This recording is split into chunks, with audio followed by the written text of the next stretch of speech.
the spokesperson of the BDM movement here in Ogba. We want to get your take on these topics. We'll start with the Sultan of Sokoto. He said that banditry in the north will take decades for it to stop. So as a Nigerian, we are asking, so the efforts the government is putting towards curbing banditry, should we just give up, or is there any other way? Let me start. Thanks for having me on your other platform. Let me start by the word of my father. When I say my father in politics, Mafimi Awolowo, he is dead. Now I have another father again. That one is alive. That's Peter Obi. Now Awolowo said, ọmọ tálíkà tẹ́ kọ́ lẹ́nu kò ní jẹ́ kí ọmọ tí ń tẹ́ kọ́ lọ́la ó gbádùn lọ́la. That the children of the poor are refused to train today. You don't allow your own children to rest tomorrow. That's what Awolowo said is happening now in the north. When he was giving us, with the people, gave us free education, radio station, those ones they were doing marriages, they were doing all this almajiri. Today, the north, it's not because of the Shekwe. North can never know peace. They can't until they abandon that almajiri system, and then Abandon the almajiri. yes. Because let me tell you, Saudi Arabia is where Sunni Islam came from, which they practice mostly in the north. Iran is where Shia Islam came from. They practice, you know. Go and look at Saudi Arabia and Iran. Go and look at the numbers of educated people. That you'll be astonished. They are educated. So where are you seeing this archaic almajiri system from? It's just for politics, to cover people, not to make them have their own brain to work. That's what some people are trying to bring down now in the southwest, in Yoruba land. Yes, see boys doing twirly up and down. Another form of almajiri. That's and yes, now it has started in the west. I spoke about it. Yoruba people should be very careful. I'm a Yoruba person, so I have no apology. You be very careful. You see little children now, they be doing twirly. Go to school, no. Go and learn work, no. It's the same thing. And the system of it is not killing them, because the children that refuse to train now, it's not like their own children now to rest. There cannot be peace where there is no justice, there is no equity, and there is no fairness. Here one man will now sit down and be giving money to poor children. How many years can you feed people? Don't give me fish. I tell you every day, Mr. Christian, teach me how to fish. I tell him. If you give me fish, I will eat it. It will finish. But if I know how to fish, I can. If for example, when we are learning work, everybody knows now I'm an artisan. I was telling people then, when I see people that are working up, and I told our colleague, I said, a time is coming. These people that are working, that are doing big boy, I don't want to learn any work. When time comes, they become a burden to us. I said it about 2010. That's 14 years ago. Now, they have not become a burden to us. If you're not working in the shop, they come. That is the problem. Understand? So, when others are going to school, when all of you are before education, when Amdi Azike was busy finding a way to make instant people to prosper, you are there. It was innocent to get to almajiri system. And now, look at it. Children that cannot think for themselves, children that cannot think of making money, of going to school, of doubling trade, happy to double money, happy to manage money they don't have. Now, look at where we are now in 2024. A governor will be doing marriage for people. In 2024, a governor will be doing marriage, organizing marriage for people. Can somebody arrange marriage for you? Can they go, man? No economic empowerment. Yes, can somebody arrange marriage for me? How dare you? But arranging marriage, you are marrying them. You are spending a lot of money to go to Mecca, and you go and pray to God in Mecca. Prayer does not suffer, what I've always said. The Mecca that people are going to pray to go for, they have companies, they have industries, you have seen them. They even developing their nation. Go and look at their GDP. Go and look at their poverty rate. Go and look at the rate of illiteracy in their place. That's what I'm saying. So everything is that religious. When, for example, our leader Peter Obi went there, he told them that you have vast farmland. These children, and it's true, Peter Obi was right. If little children, if you can make them study the Quran, a foreign language, Arabic, and they can read in Arabic, it means they have something upstairs. It means that they cannot change that energy to something positive.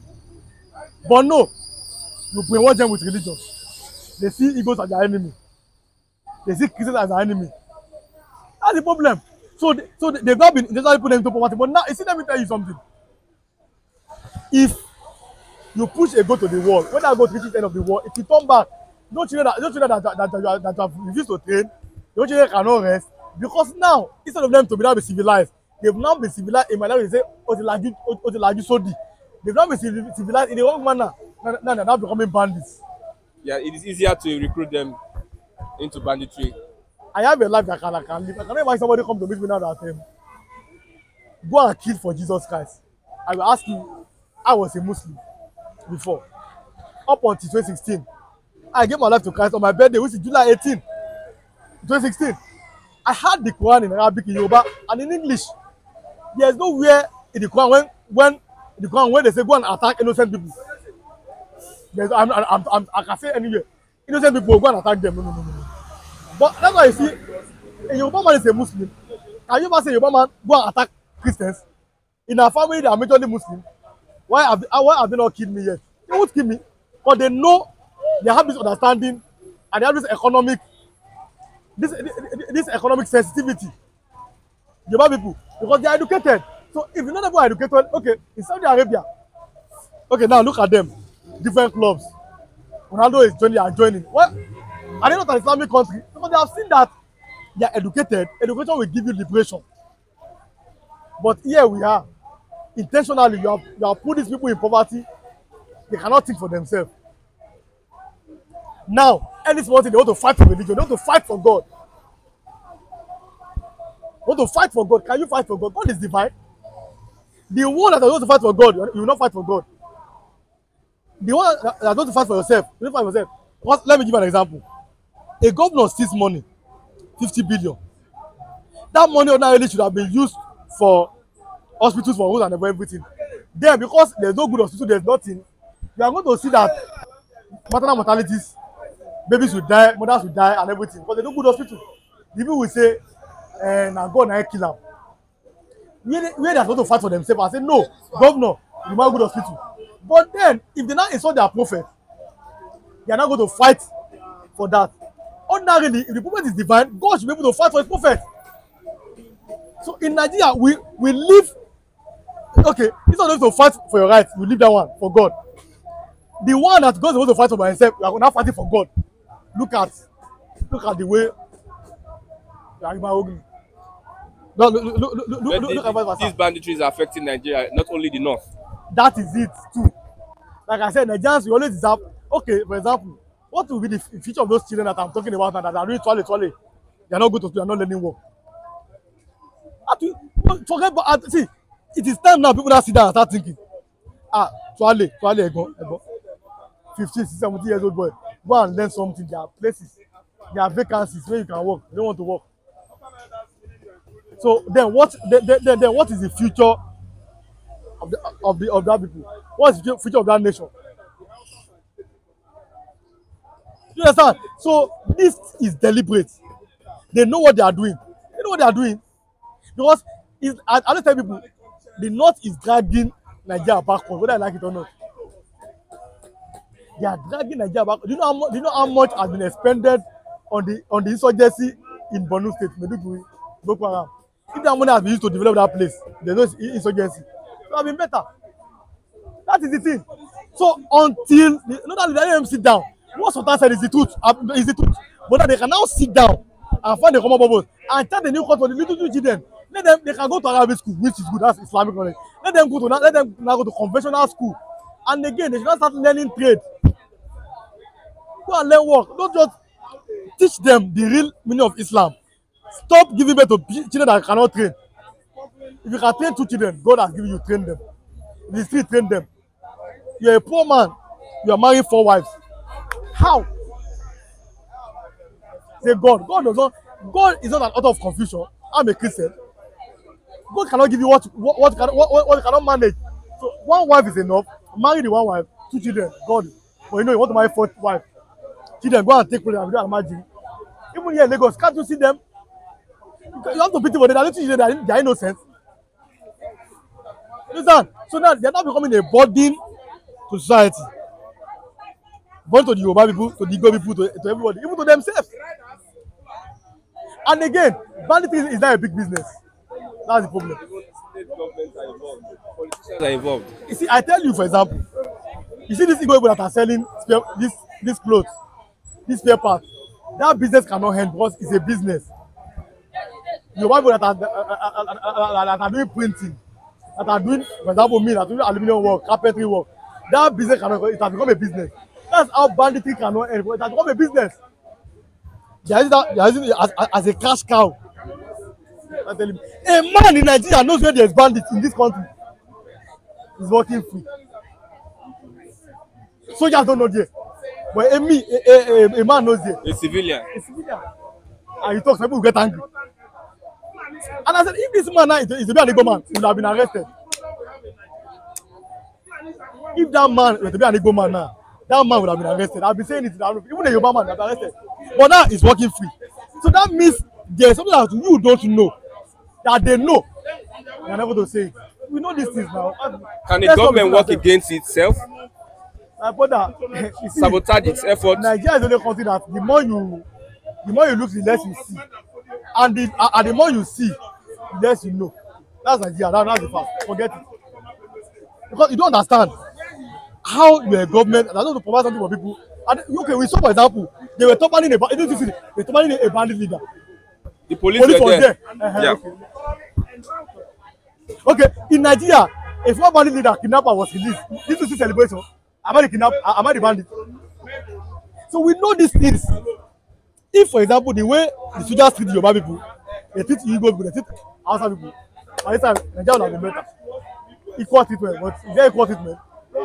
So people seem to be above the law.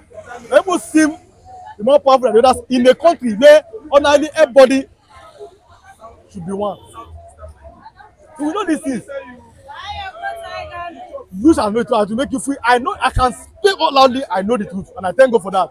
But how many of them know the truth? How many of them have the light of Jesus in them? Even after having that light, won't they say attenuate my language? Won't sacrificing make you not to remember Jesus? I give an example. I go under Jonathan now, for example, 10,000 naira now under Jonathan. We buy you bag of rice and different yams. Today, now under Jonathan, you saw pastors, they protested. You saw professors, they protested under Jonathan.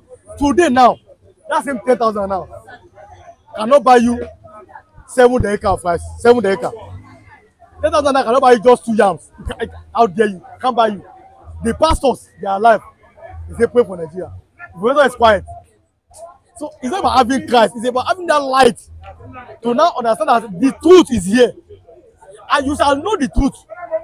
And the truth that you know will make you free. You can only be free where the truth is being said. You can only be free where the truth is being practiced. Nigeria is a very religious country. There are churches everywhere, there are mosques everywhere. But does Nigeria look like a religious country where people are? No. You understand? Because the people by themselves have chosen the wrong path. They by themselves because of corruption. Like you ask me, can I just survive without corruption? No. Nigeria cannot survive without corruption. But that's an aside. So because of corruption, because of tribalism, because of religious bigotry, we've abandoned the word of Jesus, word of God. And you're now doing party in everything. A man comes to you, this man is not competent, you know. But you appoint him because he's from your tribe. This man cannot work, you know by yourself. But let me vote for him because he's from my tribe. You face the consequences, but then it's going to affect everybody. If I like to say,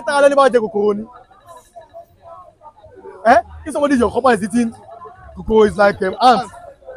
Want the person, if you don't want him, if the person starts, you start coughing, none of you can be able to sleep. If you take a lesson, you'll be able to sleep. So these things are deliberate. Me and you, we know these things. Banditry cannot go. The man is right. But then, until the governors are ready, I mean, politically, let us eradicate first Almajiri. Eradicate Almajiri first. Then with that, we can say Nigeria will go for it. But for now, we can only be open and praying. And then it's like we are deceiving ourselves. Thank you very much.